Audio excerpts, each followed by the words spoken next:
तुम्हारे पवित्र और आदरपूर्ण चाल चलन को देखकर बिना किसी बातचीत के ही अपने अपनी पत्नियों के व्यवहार से जीत ले जाए।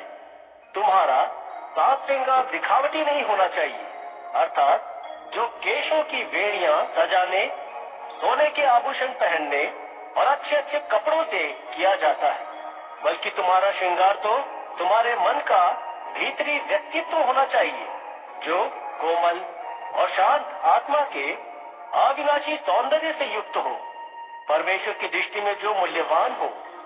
क्योंकि बीते युग की उन पवित्र महिलाओं का अपने आप को सजाने संवारने का यही ढंग था, जिनकी आशाएं परमेश्वर पर टिकी हैं। वे अपने अपने पति के अधीन वैसे ही रहा करती थी, जैसे इब्राहिम के अधीन रहने वाली सारा जो उसे अपना स्वामी मानती थी। तुम भी बिना कोई भय माने यदि नेक काम करती हो तो उसी की बेटी हो।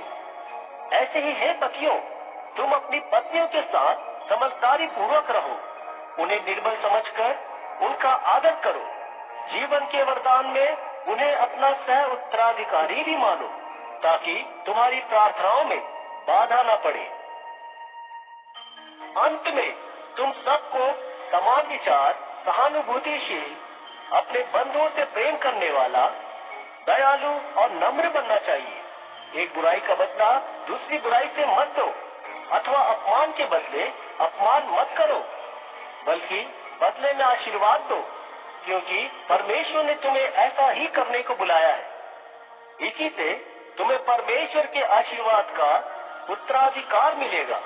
शास्त्र कहता है, जो जीवन का आनंद उठाना चाहे, जो समय की सदगति को देखना चाहे, उसे चाहिए वह कभी कहीं बुरे बोल न बोले, वह अपने होठों को छलवाणी से रोके, उसे चाहिए वह मुंह फेरे उससे जो नेक नहीं होता, वह उन कर्मों को सदा करे जो उत्तम है, उसे चाहिए यत्नशील हो, शांति पाने को उसे चाहिए वह शांति का अनुसरण करे। प्रभु की आंखें टिकी है उन्हीं पर जो उत्तम है, प्रभु के कान लगे उनकी प्रार्थनाओं पर जो बुरे कर्म करते हैं, प्रभु उनसे सदा मुख फेरता है। यदि जो उत्तम है तुम उसे ही करने को लालायित रहो तो भला तुम्हें कौन हानि पहुंचा सकता है। किंतु यदि तुम्हें भले के लिए दुख उठाना ही पड़े तो तुम धन्य हो। इसलिए उनके किसी भी भय से ना तो भयभीत हो और ना ही विचलित। अपने मन में मसीह को प्रभु के रूप में आदर दो।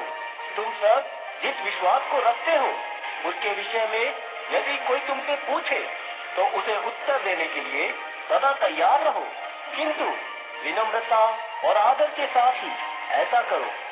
अपना हृदय शुद्ध रखो ताकि यीशु मसीह में तुम्हारे उत्तम आचरण की निंदा करने वाले लोग तुम्हारा अपमान करते हुए न जाए।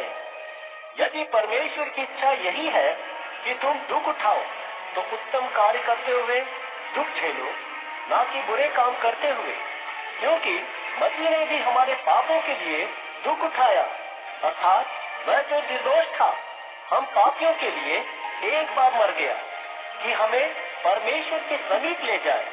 शरीर के भाव से तो वह मारा गया और आत्मा के भाव से जिलाया गया।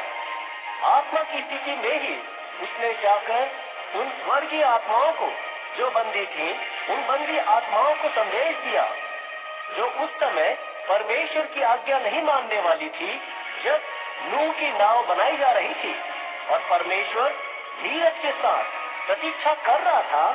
उस नाव में थोड़े से अर्थात केवल 8 व्यक्ति ही पानी से बच पाए थे। यह पानी उस बपतिस्मा के समान है जिससे अब तुम्हारा उद्धार होता है।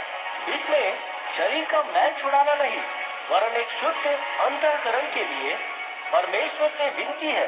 अब तो बपतिस्मा तुम्हें यीशु मसीह की पुनरुत्थान द्वारा बचाता है।